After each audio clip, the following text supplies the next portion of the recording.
Assalamualaikum warahmatullahi wabarakatuh.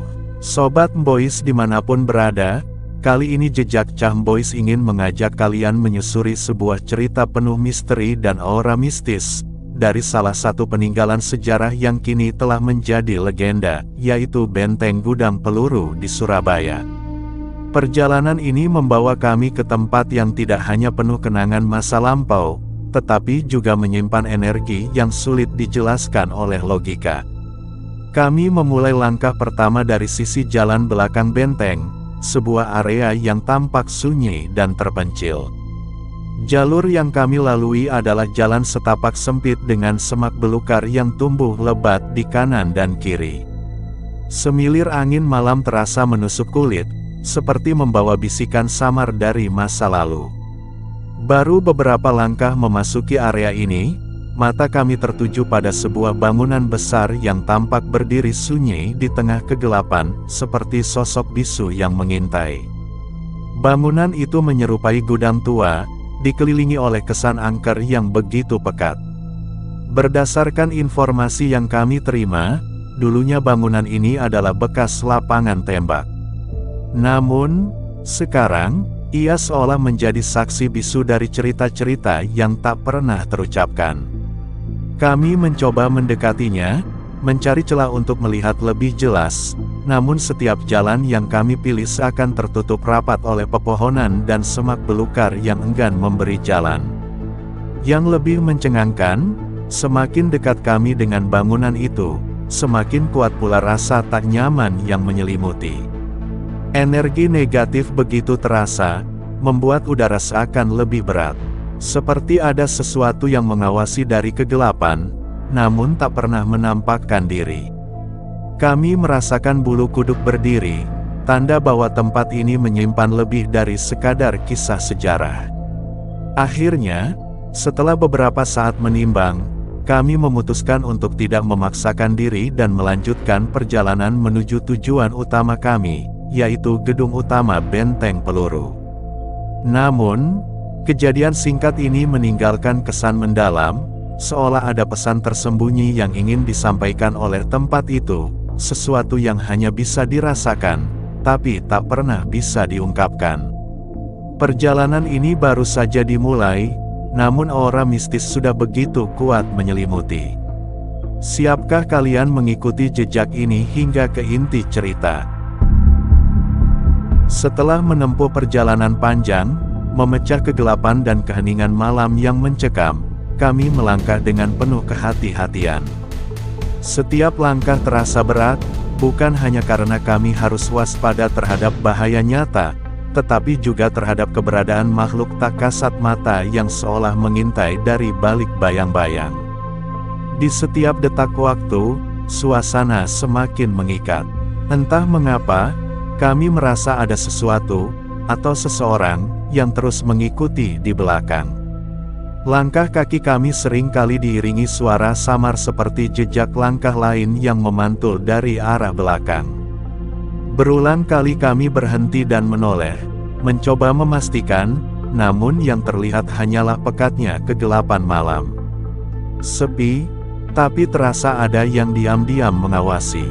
Rasa dingin menjalar semakin kuat, seakan-akan udara di sekitar kami dipenuhi bisikan halus yang tak berwujud. Akhirnya, di tengah perjalanan yang penuh dengan ketegangan, kami tiba di sebuah gedung tua. Bangunan itu berdiri dengan megah yang suram, menyisakan kesan usang yang penuh cerita tak terucapkan. Temboknya kusam dan retak, seperti menyimpan rahasia yang telah terkubur oleh waktu. Gedung itu dikelilingi rimbunnya pepohonan, menciptakan bayangan-bayangan gelap yang seolah menari di sela-sela cahaya bulan.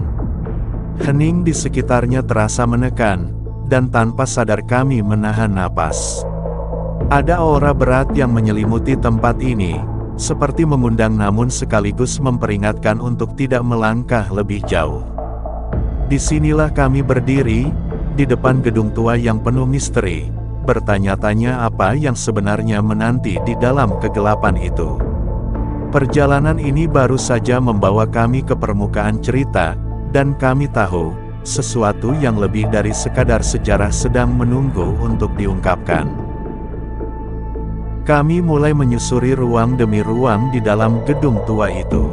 Setiap langkah membawa kami semakin jauh ke dalam kegelapan yang pekat, sementara aura mistis yang menyelimuti tempat ini semakin terasa menghimpit. Udara di sekitar kami menjadi berat, hingga dada terasa sesak, seolah-olah ada energi tak kasat mata yang menyertai setiap gerakan kami. Dalam hati, kami semua menyadari bahwa kami bukan satu-satunya yang berada di ruangan ini. Keheningan mencekam dipecahkan oleh niat kami untuk mencoba berkomunikasi dengan penghuni gaib di tempat ini. Salah satu dari tim kami, seorang mediator, bersiap untuk melakukan mediumisasi. Dengan lantunan doa dan konsentrasi mendalam, tubuh sang mediator mulai menunjukkan perubahan. Tak lama kemudian, masuklah sosok gaib ke dalam dirinya, sesosok makhluk yang mengaku sebagai siluman kera. Kehadirannya terasa begitu nyata, auranya memenuhi ruangan dengan energi yang tak bisa dijelaskan. Kami mencoba berdialog, menguak misteri yang tersembunyi di tempat ini. Perlahan, melalui sosok tersebut, informasi mulai terungkap. Gedung ini ternyata bukan hanya menjadi saksi bisu sejarah, tetapi juga menjadi tujuan bagi banyak orang yang datang dengan beragam niat dan tujuan. Ada yang mencari kekayaan dengan cara tak biasa, berharap mendapatkan kemudahan melalui jalan gaib. Ada pula yang datang untuk mendalami ilmu, mengejar keinginan yang hanya bisa diraih melalui hal-hal yang berada di luar nalar manusia. Cerita demi cerita yang kami dengar membuat kami semakin sadar bahwa tempat ini bukanlah sekadar bangunan tua.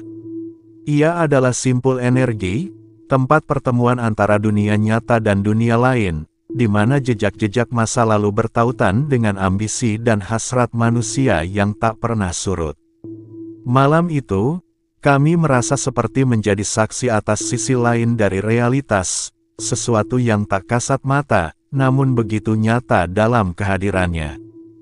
Setelah berdialog dengan sesosok siluman kera dan mendapat secuil informasi, rasa penasaran kami belum terpuaskan. Kami memutuskan untuk melanjutkan penelusuran di sekitar bangunan tua itu, berharap menemukan petunjuk lain. Suasana malam semakin mencekam, dan udara dingin terasa menusuk kulit.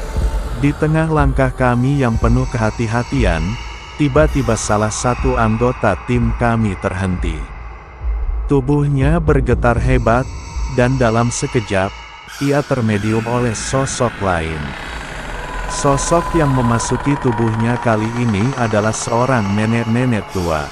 Aura yang ia bawa terasa berbeda, bukan mengancam, melainkan seperti seorang penjaga yang penuh kewaspadaan. Dengan suara lirih namun penuh wibawa, nenek itu mencoba mengingatkan kami. Ia meminta kami untuk segera meninggalkan tempat ini. Nak, tempat ini tidak baik untuk kalian. Kalian tidak tahu apa yang kalian hadapi di sini, katanya. Suaranya menggema di ruangan yang sunyi. Pesan itu seperti peringatan terakhir, tetapi justru menyalakan rasa penasaran kami. Setelah nenek tersebut meninggalkan tubuh mediator, kami berdiri dalam diam sejenak, merenungkan apa yang baru saja terjadi. Namun, semakin lama kami berada di sana, semakin kuat aura energi yang tak terlihat terasa menguasai sekitar. Rasanya seperti ada sesuatu, atau seseorang, yang lebih besar dan lebih kuat sedang mengawasi kami dari kejauhan. Tanpa bisa menahan rasa penasaran, kami memutuskan untuk mencoba menarik sosok tersebut. Kami ingin mengetahui siapa atau apa yang membawa energi luar biasa ini, berharap menemukan jawaban atas misteri yang menyelimuti tempat ini. Dengan ritual yang hati-hati, kami memulai proses mediumisasi lagi, menyadari sepenuhnya bahwa kami mungkin sedang membuka pintu menuju sesuatu yang tidak sepenuhnya bisa kami kendalikan. Di tengah keheningan malam, kami bersiap menghadapi apapun yang akan datang. Akhirnya, sosok yang kami rasakan sebagai energi terkuat di tempat ini memasuki tubuh salah satu anggota tim kami. Sosok itu memperkenalkan dirinya sebagai pemimpin yang paling berkuasa di area tersebut. Penampakannya begitu mencolok, bertubuh tinggi besar, dengan wajah menyerupai leak, menciptakan aura mencekam yang langsung memenuhi ruangan. Suaranya berat dan menggelegar, menandakan otoritas yang tak bisa diragukan. Melalui mediator, terjadilah dialog antara sosok tersebut dan navigator kami. Ia mengaku terganggu oleh kehadiran kami, merasa keberadaan kami di wilayah kekuasaannya sebagai bentuk pelanggaran yang tak bisa diterima. Ucapannya tegas, penuh peringatan, seperti memberi isyarat bahwa kami telah melewati batas. Namun, tanpa diduga, suasana yang awalnya hanya berupa dialog perlahan berubah menjadi konflik. Tiba-tiba, sosok tersebut menyerang navigator kami, membuat atmosfer menjadi semakin panas dan mencekam. Terjadilah pertempuran yang tak terhindarkan. Aura negatif yang terpancar dari sosok tersebut semakin pekat, membuat ruangan seolah berguncang oleh energi yang tak kasat mata. Dengan izin Allah, alhamdulillah, melalui kekuatan doa dan keberanian, navigator kami berhasil menundukkan sosok tersebut. Setelah kekalahannya, ia tak lagi menyerang, namun memberi peringatan terakhir yang menggetarkan hati kami semua. Ia mengingatkan kami untuk segera meninggalkan area gedung tersebut. Pasukan lain sedang menuju ke sini, katanya dengan nada yang jauh lebih serius. Mereka datang dari arah laut, dan kalian tak akan mampu menghadapi mereka.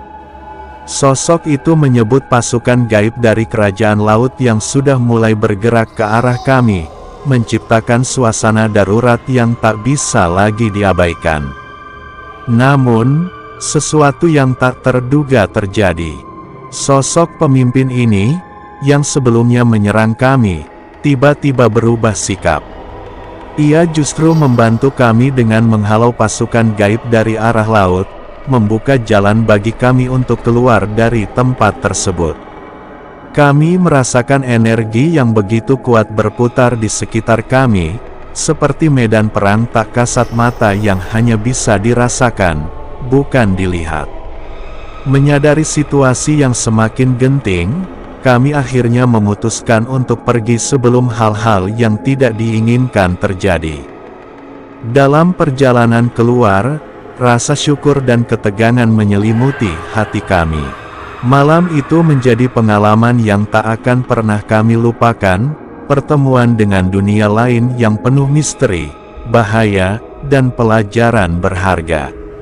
Malam itu menjadi pengalaman yang tak akan pernah kami lupakan, sebuah perjalanan yang membawa kami melintasi batas antara dunia nyata dan dunia tak kasat mata. Setiap langkah, setiap bisikan, dan setiap energi yang menyentuh kami seolah menceritakan kisah yang telah lama terpendam di balik tembok tua benteng gudang peluru. Kami datang dengan rasa penasaran, mencoba menguak misteri yang menyelimuti tempat tersebut. Namun, semakin dalam kami menyusuri, semakin jelas bahwa tempat ini bukan sekadar peninggalan bersejarah. Ia adalah simpul energi, tempat bertemunya kisah manusia, makhluk gaib, dan keinginan yang bercampur dengan ambisi.